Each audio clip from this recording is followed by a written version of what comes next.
अस्सलाम वालेकुम। आज हम बनाएंगे टिंडे गोश्त। टिंडे गोश्त गर्मियों में ज़्यादा अच्छे लगते हैं, आलू गोश्त सर्दियों में, और टिंडे गोश्त की सब्ज़ी जो है ये गर्मियों के मौसम में बहुत ही अच्छी लगती है।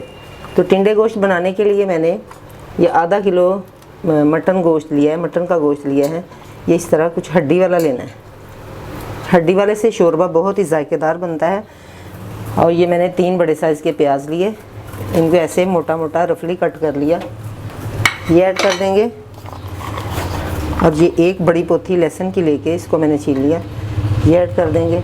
और 1 चम्मच नमक का शामिल कर देंगे। ये आधा छोटा चम्मच हल्दी ऐड कर देंगे। हल्दी शामिल करने के बाद साथ ही हम इसके अंदर पानी शामिल करेंगे।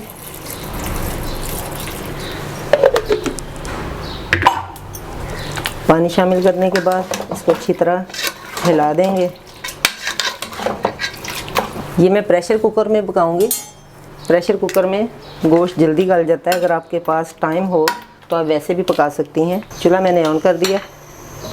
जैसे ही गोश्त पकना शुरू हो जाएगा और ये अच्छी तरह इसकी झाग वगैरह ख़त्म हो जाएगी तो फिर मैं प्रेशर कुकर का ढक्कन लगा दूंगी। क्योंकि अगर हम फौरी ढक्कन लगाएंगे तो जो इसकी झाग होती है वो कुकर के ढक्कन के ऊपर तक आ जाती है और कुकर फटने का ख़तरा होता है। गोश्त हमारा पकना शुरू हो गया है। ये देखिए ऊपर झाग आ गई है। इसको मैंने ऐसे 2-3 मरतबा उतार दिया। अब हम इसका ढक्कन लगा देंगे। पानी इतना डालना है कि गोश्त इसके अंदर अच्छी तरह डिप हो जाए। ये गोश्त की झाग ख़त्म हो गई है। अब इतनी सी रह जाए तो कोई बात नहीं। अब मैं इसका ढक्कन लगाऊंगी।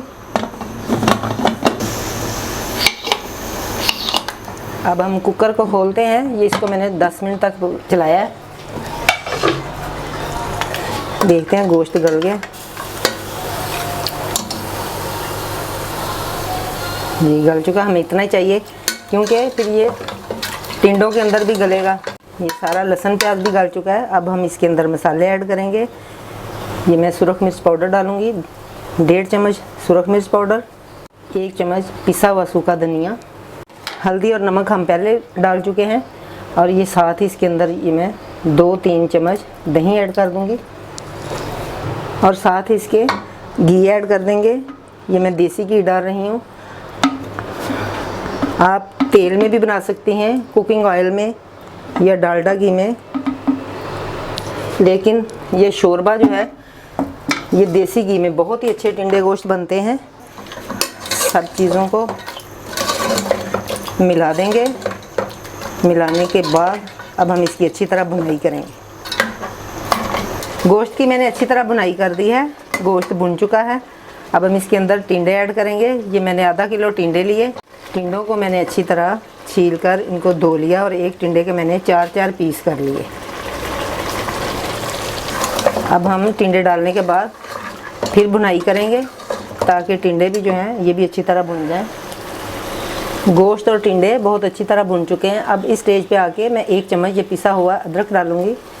अदरक इसलिए एंड पे डालते हैं ताकि इसकी जो खुशबू है वो बिल्कुल उसी तरह बरकरार रहे। अगर हम शुरू में डाल देंगे और ज़्यादा भून देंगे तो फिर जो अदरक है वो उसकी खुशबू और उसका जायका बिल्कुल भी शोरबे में नहीं आता।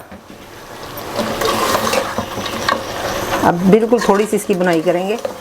अदरक डालने के बाद थोड़ी सी बुनाई करेंगे। फिर हम इसके अंदर पानी ऐड कर देंगे। नमक मिर्च जो कुछ भी आपने डालना है वो अपने टेस्ट के हिसाब से डाल लें। मसाला तैयार हो चुका है। अब हम इसके अंदर पानी डालेंगे। पानी आप अपनी पसंद से डाल सकती हैं कि आप शोरबा ज़्यादा पतला पसंद करती हैं या कि गाढ़ा। अब हम इसे कवर करके टिंडे गलने तक पकाएंगे।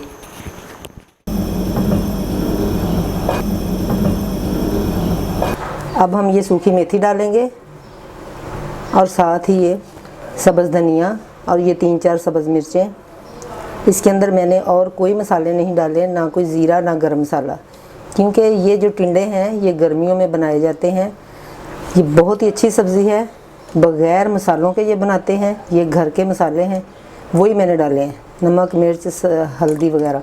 इसका शोरबा जितना पतला होगा उतना ही ये टेस्टी होगा और अच्छा होगा, अच्छा लगेगा आपको।